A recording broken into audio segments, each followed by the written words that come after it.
আজকে আমি আবার চলে এসেছি। আপনারা সবাই ভালো আছেন তো? এই যে দেখুন ঢেঁড়স নিয়ে এসেছি। ঢেঁড়স আর আলু দিয়ে একটা রান্না বানাবো। চলুন বন্ধুরা, রান্নাঘরে যাওয়া যাক, রান্না শুরু করব। বন্ধুরা, আমি রান্নাঘরে চলে এসেছি।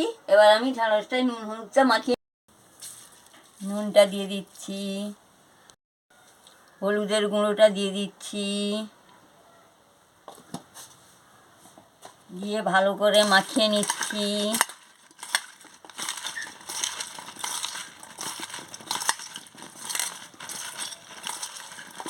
দেখুন আমার মাখানো হয়ে গেছে। এবার আমি উনুনটা জ্বালিয়ে নিই।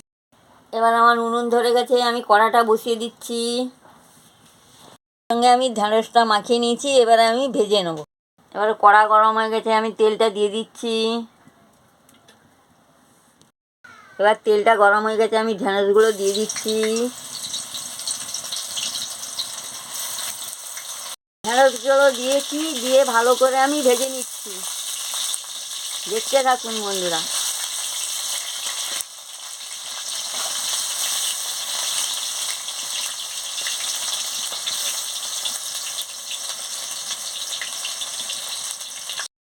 এবার হয়ে গেছে, আমি তুলে নিচ্ছি। জিরে আর শুকনো লঙ্কাটা দিয়ে দিচ্ছি।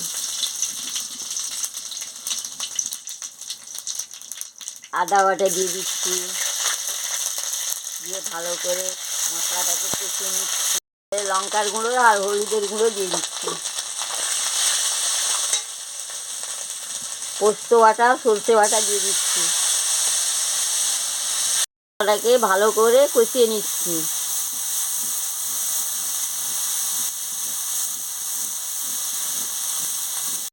আলুটা মশলার সঙ্গে দিয়ে দিচ্ছি, দিয়ে ভালো করে কষিয়ে নিচ্ছি।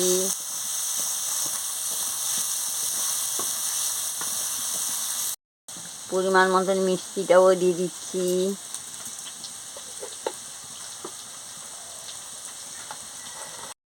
সামান্য একটু নুন দিয়ে দিচ্ছি, দিয়ে ভালো করে মশলাটাকে কষিয়ে নিচ্ছি। মশলা কষানো হয়ে গেছে, আমি পরিমাণ মতন জলটা দিয়ে দিচ্ছি, দিয়ে ভালো করে নাড়িয়ে নিচ্ছি।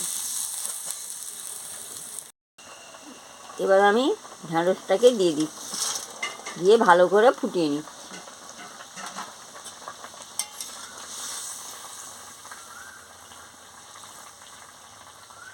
এবার হয়ে গেছে, আমি নামিয়ে নিচ্ছি। এইভাবে ঢেঁড়স দিয়ে পোস্ত দিয়ে রান্না করে খাবেন, খুব ভালো লাগবে। ভালো লাগলে আমাকে লাইক করবেন, শেয়ার করবেন, মেসেজে লিখে জানাবেন, সাবস্ক্রাইব করবেন, বেল আইকনটি বাজিয়ে দেবেন, আমার ভিডিওটা শেয়ার করে দেবেন। আমি আবার কালকে ফিরে আসছি। রঙটা দেখুন দারুণ হয়েছে, গন্ধটাও দারুণ বেরিয়েছে।